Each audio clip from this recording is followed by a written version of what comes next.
Brought to you by V-Guard, co-powered by Sensodyne and Vimal. పలుకులలో Kesari. Associate sponsor UltraTech cement. Sunday big day. ఇవాళే ప్రధానిగా వరుసగా మూడోసారి మోదీ ప్రమాణ స్వీకారోత్సవం జరగబోతోంది. రాష్ట్రపతి భవన్లో రాత్రి 7:15 ప్రధానిగా మోదీతో పాటు 5-6 మంత్రులుగా ప్రమాణ స్వీకారం చేయబోతున్నారు. సంబరాలు అంబరాన్నంటేలా మొదలయ్యాయి వేడుకలు ఆల్రెడీ. నమో పట్టాభిషేకానికి దేశ విదేశాల నుంచి విశిష్ట అతిథులు తరలి వస్తున్నారు. ఇక ఢిల్లీ వ్యాప్తంగా సెక్యూరిటీ కట్టుదిట్టం చేశారు.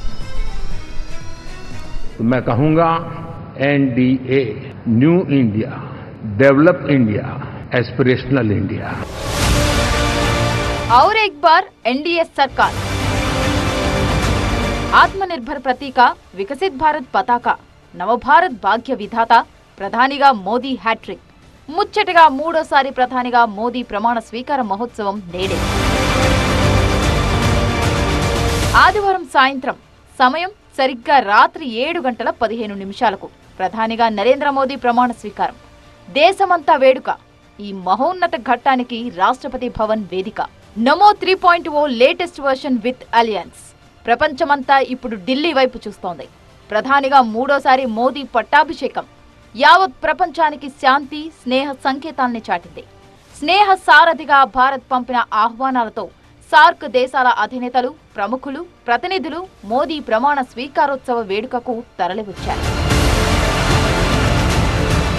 ప్రధానిగా మోదీతో పాటు మంత్రులుగా మరికొందరు ప్రమాణ స్వీకారం చేయనున్నారు. బీజేపీ నుంచి 5, మిత్రపక్షాల నుంచి ఒక్కొక్కరికి కేబినెట్లో ఛాన్స్ ఉంటుందని తెలుస్తోంది. అయితే సంకీర్ణ సర్కారుగా బల నిరూపణ తర్వాతే పూర్తి స్థాయి కేబినెట్ కూర్పు ఉండే అవకాశం ఉంది. బల నిరూపణ అయిన తర్వాత పూర్తి స్థాయిలో కసరత్తు చేసి రాష్ట్రాల వారీగా అన్ని రాష్ట్రాలకు ప్రాతినిధ్యం వహించడం, అక్కడ మళ్ళీ సోషల్ ఈక్వేషన్స్ వీటన్నిటినీ కూడా పరిగణలోకి తీసుకుని మహిళలకు ఎంతమందికి చోటు కల్పించాలి, అందులో ఓబీసీలకు ఎంతమందికి చోటు కల్పించాలి, మిత్రపక్షాలకు ఎవరెవరికి ఎంత భాగస్వామ్యాన్ని కల్పించాలి, ఇవన్నీ కూడా తర్వాతి దశలో కసరత్తు చేస్తారు అన్నదే భారతీయ జనతా పార్టీ వర్గాల నుంచి మనకు అందుతున్న సమాచారం.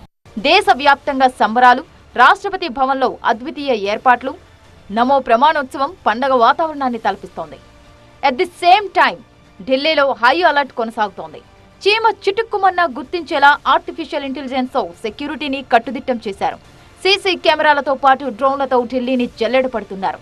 ఆదివారం, సోమవారం 2 రోజులు ఢిల్లీని నో ఫ్లయింగ్ జోన్ గా ప్రకటించారు. రాష్ట్రపతి భవన్ లోపల, బయట 3 అంచెల భద్రతను ఏర్పాటు చేశారు. విదేశీ నేతలు, విశిష్ట అతిథులు బస చేసిన హోటల్ దగ్గర సెక్యూరిటీని పటిష్టం చేశారు. స్వేరింగ్ ఇన్ సెరమనీని దృష్టిలో పెట్టుకుని భారీ స్థాయిలో భద్రత ఏర్పాట్లను చేశారు. ఎన్ఎస్జీ కమాండో బలగాలు, అలాగే స్వాట్ టీమ్స్ కూడా రంగంలోకి దిగాయి. 5 కంపెనీల పారామిలిటరీ బలగాలు ఎక్కడెక్కడ భద్రతా విధుల్లో పాల్పంచుకుంటున్నాయి. మొత్తం ఈ సెంట్రల్ ఢిల్లీలో పార్లమెంట్ నుంచి మొదలుపెట్టి రాష్ట్రపతి భవన్ చుట్టూ ఒక 5 కిలోమీటర్ల రేడియస్ వరకు కూడా నో ఫ్లై జోన్గా ప్రకటించడమే కాదు, ఆయా ప్రాంతాల్లో యాంటీ సాబిటైజ్ చెకింగ్ అంతా కూడా చేస్తున్నారు. పోలీస్ బలగాలు, బాంబ్ స్క్వాడ్లు ఇవన్నీ కూడా పూర్తి స్థాయిలో భద్రతను కట్టుదిట్టం చేస్తున్నాయి. కొత్త ప్రభుత్వ ప్రమాణ స్వీకారోత్సవానికి రాష్ట్రపతి భవన్ ముస్తాబైంది. ప్రమాణ స్వీకారానికి ముందు మోదీ రాజ్ఘాట్కు వెళ్లి నివాళి అర్పిస్తారు. ప్రమాణ స్వీకారం తర్వాత వారణాసికి వెళ్లి ప్రత్యేక పూజలు నిర్వహిస్తారు. Brought to you by V-Guard, co-powered by Sensodyne and Vimal. పలుకులలో Kesari. Associate sponsor UltraTech cement.